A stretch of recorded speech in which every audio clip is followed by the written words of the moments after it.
दोस्तों Arnold classic शुरू हो चुका है 2026 का।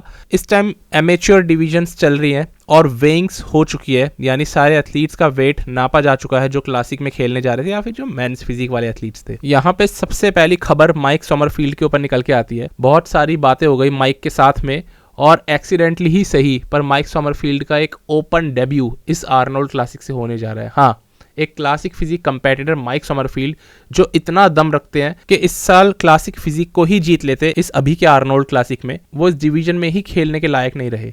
अब ओपन क्लास में करेंगे अपना डेब्यू। ये सब चीजें कैसे हुई बताता हूँ। क्लासिक फिजिक में हर बार आपका वेट नापा जाता है और एक हाइट के हिसाब से आपका वजन एक लिमिट से ऊपर नहीं जा सकता। माइक का वजन 204 LBS से ऊपर नहीं जा सकता, पर वजन जब नापा गया, वेइंग मशीन पे इनको चढ़ाया गया तो वजन निकल के आया 211, यानी 7 पाउंड्स भारी थे ये स्टेज वेट से। ये कोई पहली बार नहीं हुआ इनके साथ में। लास्ट ईयर ओलंपिया में भी यही प्रॉब्लम थी, इनका वजन ज्यादा था। और पिछले साल ओलंपिया में तो जो हाइट की कंट्रोवर्सी हुई थी इनके साथ, वो हम सबको याद है। इस बार क्या सिनेरियो होता है कि इनका 7 पाउंड्स वजन ज्यादा निकलता है। अब इनको ये कहा जाता है कि वो वजन कम करके लाओ, जब तक दोबारा वेइंग तक आपको चांस दे रहे हैं हम लोग, थोड़ा समय मिलेगा 1 से 2 घंटे का, अपना वजन कम करो 7 पाउंड, यानी लगभग 3.17 किलो। ऐसे में एथलीट्स ऊपर नीचे सीढ़ियां चढ़ते हैं, ट्रेडमिल करते हैं, क्रॉस ट्रेनर्स भी करते हैं, अलग अलग चीज़ों को करके अपना वजन कम करते हैं और बॉडी से वाटर निकालने की कोशिश करते हैं। मैं सच्ची बता रहा हूँ, ये प्रॉब्लम इतनी हो रही है क्लासिक कंपेटिटर्स के साथ यार, सच में एनपीसी को ना इनकी वेट लिमिट बढ़ा देनी चाहिए। मतलब कब तक ये एथलीट्स अपने बाल बढ़ा के खेलते रहेंगे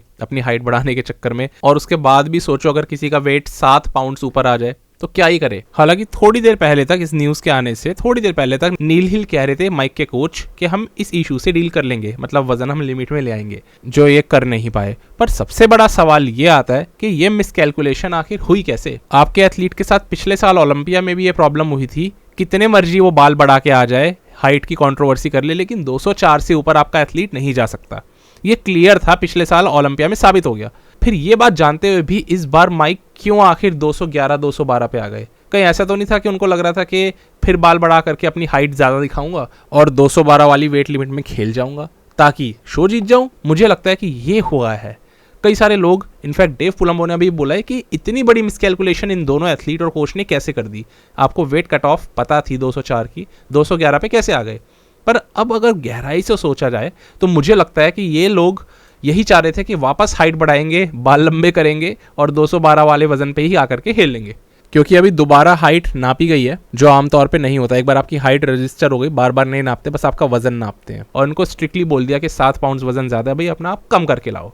उसमें भी ये फेल हो गए और अब ओपन में इनका डेब्यू होने जा रहा है। माइक ने तो ट्रेनिंग तक कर ली थी कल वेस्ले के साथ, ये वीडियो इनकी आई थी। दोनों एकदम तगड़े राइवल्स टॉप 2 के लिए लड़ रहे थे इस बार के आर्नोल्ड के लिए, और एक ट्रेनिंग वीडियो ये डालते हैं। फैंस को एक्साइटमेंट थी, दोनों लड़ते हुए दिखाई देंगे। ऊपर से भले ही दोनों कितने खुश और एक कमराडरी दिखाई देती हो, पर अंदर से दोनों सपने देखते होंगे रोज एक दूसरे को हराने के। वो सब कुछ रखा का रखा रह गया यार। अचानक से माइक का एक्सीडेंटल डेब्यू होने जा रहा है ओपन क्लास में। अर्श ने तो जानबूझ के डेब्यू करा था, वेट लिमिट का ही पंगा था, और ये क्लासिक फिजिक की एक बड़ी प्रॉब्लम है, आप ग्रो ही नहीं कर सकते इस डिवीजन में।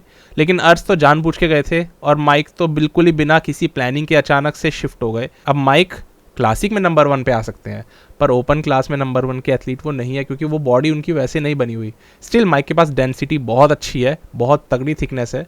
भले ही गलती से या जानबूझ के इन्होंने अपना वजन ना कम कराओ, पर अब ये ओपन क्लास में तो आ चुके हैं। अब ये देखना होगा कि किस तरीके से प्लेस होते हैं top men's open body builders के बीच में।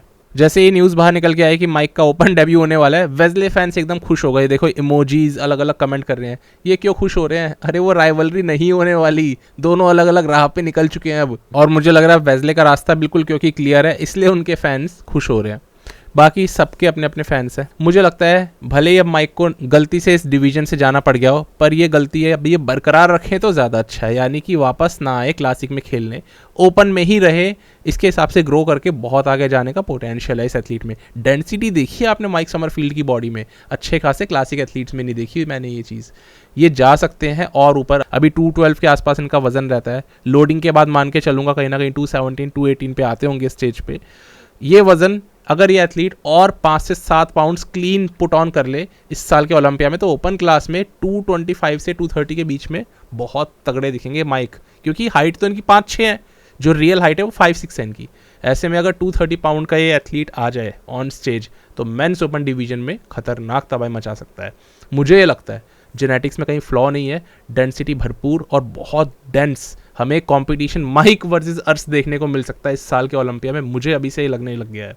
खैर अब पहले देखे तो सही, आर्नोल्ड में एक ऐसा करते हैं मेंस ओपन बॉडी बिल्डर्स के बीच में प्लेस। आपका क्या कहना है इस न्यूज़ के बारे में जरूर कमेंट करना। अगला अपडेट आता है सर्जियो ओलिवा जूनियर के ऊपर। हाल ही में पता ये लगता है कि सर्जियो की फिर से बाइसेप में टीयर आ गया है और अब उन्हें एक बार फिर से ऑपरेशन करवा करके उस बाइसेप का टेंडन रीअटैच करवाना पड़ेगा। इस बार बहुत अच्छी इनकी प्रेप जा रही थी। सर्जियो ने बोला कि इस बार मेरे करियर में आज तक इतना अच्छा मैंने इंप्रूवमेंट नहीं करा 12 हफ्तों के अंदर जितना अच्छा इस बार कर रहा था। बॉडी के ऐसा लग रहा था कि सारे सिलेंडर्स फायर कर रहे हैं। मैंने अपना सबसे हाईएस्ट वेट हिट करा यानी 308 से 310 पाउंड्स के बीच में, वो भी सिर्फ 11% बॉडी फैट के साथ। ये बड़ी बात होती है दोस्तों। इसका मतलब सर्जियो सही में कुछ मसल मास गेन कर रहे थे।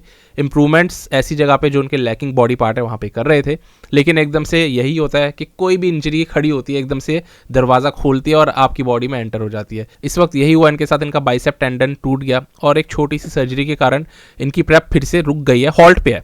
लेकिन सर्जियो इतने पॉजिटिव है, उन्होंने कहा मैं और मेरे कोच इस बार अपनी फिजिक को नेक्स्ट लेवल पे लेकर ही जाएंगे। भले ये छोटा सा एक सेटबैक आया है लेकिन मैं रुकूंगा नहीं। और जैसा कि शॉन रोडन कहते थे, the best is yet to come. हमें हमेशा से पता है कि सर्जियो शॉन रोडन के बहुत बड़े फॉलोअर और सही बताऊं तो एक गहरे दोस्त रहे हैं। जब शॉन की डेथ हुई थी तो सर्जियो ने काफी आवाज उठाई थी इंडस्ट्री के ऊपर और इंडस्ट्री के खिलाफ जाकर के शॉन की साइड लेते हुए बहुत सारी चीजें कॉन्ट्रोवर्शियल बोली थी। फिलहाल वो सारी बातें बहुत पुरानी हो चुकी है। कुछ इस तरीके से सर्जियो की प्रेप जारी थी, बॉडी ऐसी दिख रही थी। ऑल्दो ऐसा नहीं लगेगा आपको देखने में कि कोई बहुत ड्रास्टिक डिफरेंस है, पर चीजें क्या थोड़ा समय लेती है। बॉडी बिल्डिंग पेशेंस का गेम है। सर्जियो बहुत समय से इस गेम के अंदर है। हालांकि बहुत सारी इनकंसिस्टेंसी इनके अंदर इनके साथ में ही रही है, इनकी नेचर में। इस वजह से करियर में उतना आगे नहीं जा पाए जितना आगे मान लो हंटर लब्राडा चले गए, अपने फादर की लेगेसी को आगे पहुंचाया उन्होंने। सर्जियो नहीं पहुंचा पाए उस तरीके से, जबकि हंटर बाद में आए हैं सर्जियो के और तब भी चौथी प्लेसिंग ओलंपिया में ला चुके हैं। तो हंटर एक बहुत ऊपर के एथलीट है।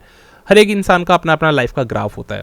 सर्जियो के फिलहाल ये स्टेट है, ऑपरेशन इनका हो चुका है, जल्दी रिकवरी करेंगे और मुझे लगता है कहीं ना कहीं जुलाई अगस्त में किसी एक शो में कैलिफोर्निया प्रो में प्रोबेबली खेल लें। ये उन्हीं शोज में ज्यादा करके खेलते हैं। इसके बाद हम चलते हैं अगले अपडेट पे। ये आ जाता है डेरेक लंसफर्ड की प्रिडिक्शन के ऊपर। Current reigning Mister Olympia Derek Lunsford ने ये प्रिडिक्ट कर दिया है कि इस बार का आर्नोल्ड क्लासिक शायद हार्डी शुपन जीतेंगे।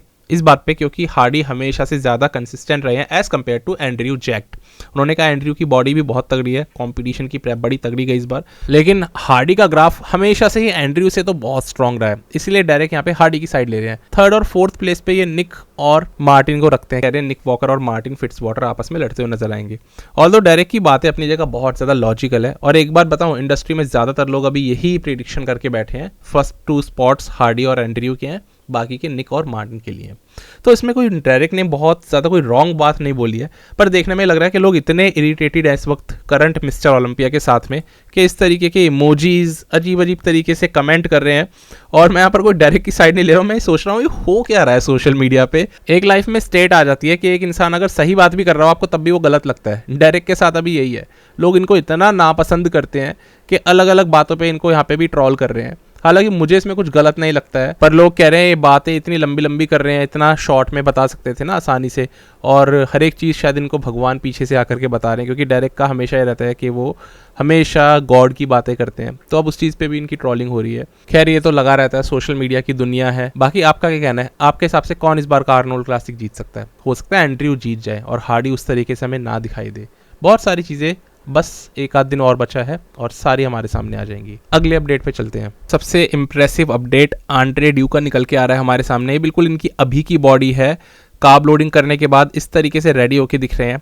और आंड्रे की बॉडी को मैं बोलूँगा चिजल्ड है ये।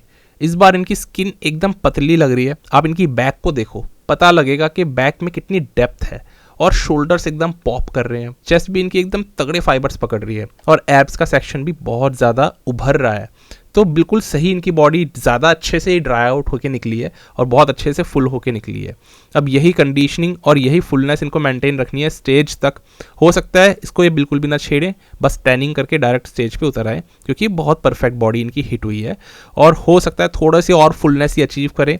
और स्टीफन के साथ में इन्होंने जो ये पैकेज अचीव करके दिखाया है, ये लोग बहुत अब कॉन्फिडेंट नजर आ रहे हैं। ऑल्दो आंड्रे बिल्कुल भी कॉन्फिडेंट नहीं थे इस पूरी प्रेप के दौरान इस बार के आर्नोल्ड की, पर अब इनकी बॉडी एकदम अलग से बोल रही है। ये एक और अपडेट है इनका, पर ये पुराना अपडेट है, यानी कि आज से 2 दिन पहले का है। तो इनकी बॉडी इसमें थोड़ी सी वाटरी है और थोड़ी सी ड्रायर कम है, तो बॉडी पल पल चेंज होती है। और स्टीफन और आंड्रे ने कुछ इस तरीके की बॉडी इस बार अपनी हिट करके दिखाई है। स्टेज पे देखते हैं क्या ये हंगामा मचाते हैं। कहीं ना कहीं इस बॉडी के साथ में 3rd 4th पे आ सकते हैं, और अगर बिल्कुल ही एकदम तगड़ा ही सबसे बेस्ट पीक अगर अपनी हिट कर ली तो मैं बोलूँगा कहीं ना कहीं 3rd 4th पर ही आएंगे, जब तक कि दूसरे मेंस फिजिक कंपेटिटर्स ऑफ नहीं आ जाते ना, आंड्रे ऊपर पुश नहीं हो सकते हैं।